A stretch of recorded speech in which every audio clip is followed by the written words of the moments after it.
پاکستان قائم علی آپ کی خدمت میں حاضر ہے۔ دوستو، ویڈیو کا آغاز کرنے سے پہلے اگر آپ ابھی تک نئے پاکستان میں شامل نہیں ہوئے تو جلدی سے سبسکرائب کے بٹن پر کلک کر کے شامل ہو جائے اور ساتھ والی بیل آئیکن کی علامت پر بھی کلک کریں تاکہ نئے پاکستان کی تمام خوشیاں آپ کو ملتی رہیں۔ تو چلو دوستو، ویڈیو کا آغاز کرتے ہیں۔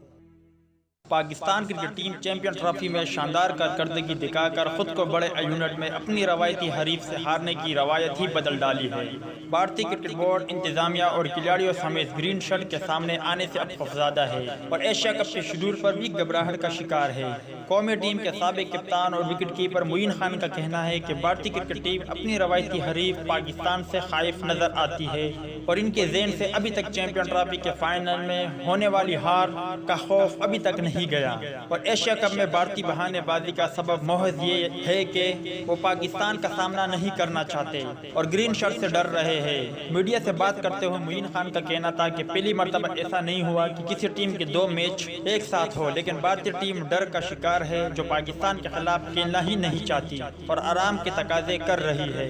سابق وکٹ کیپر کا کہنا تھا کہ بھارتی حکومت کا کرکٹ میں بہت زیادہ عمل دخل ہے اور وہ سیاست کو بھی اس میں ملوث کر دیتی ہے، جس کے سبب اسے نامساعد حالات سے دوچار ہونا پڑتا ہے۔ معین خان کا کہنا تھا کہ انہیں ایشیا کپ میں پاکستان کا بھارت پر نفسیاتی برتری حاصل ہونے کی وجہ سے گرین شرٹ کا پرلا باری نظر آتا ہے۔ سابق کپتان کا افسوس کا اظہار کرتے ہوئے کہنا تھا کہ انہیں آج کے دور کے کرکٹر پر دکھ ہوتا ہے کہ اتنے اچھے مواقع ہونے کے باوجود وہ اسپاٹ یا میچ فکسنگ جیسے فحل میں پڑ جاتے ہیں اور اپنے کیریئر کو داغدار کر دیتے ہیں، حالانکہ ان کی خواہش ہے کہ انہیں اس دور میں کرکٹ کھیلنے کا موقع ملتا۔ تو دوستو، یہ تھی معین خان کے حوالے سے کچھ اپڈیٹ۔ امید کرتا ہوں آپ کو پسند آئی ہوگی۔ اس اپڈیٹ کے متعلق اپنی رائے کا اظہار کمنٹس باکس میں ضرور کریں۔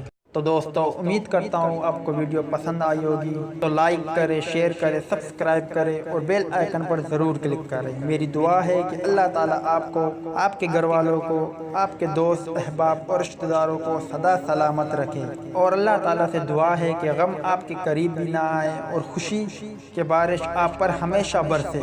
آمین۔ ویڈیو دیکھنے کا شکریہ۔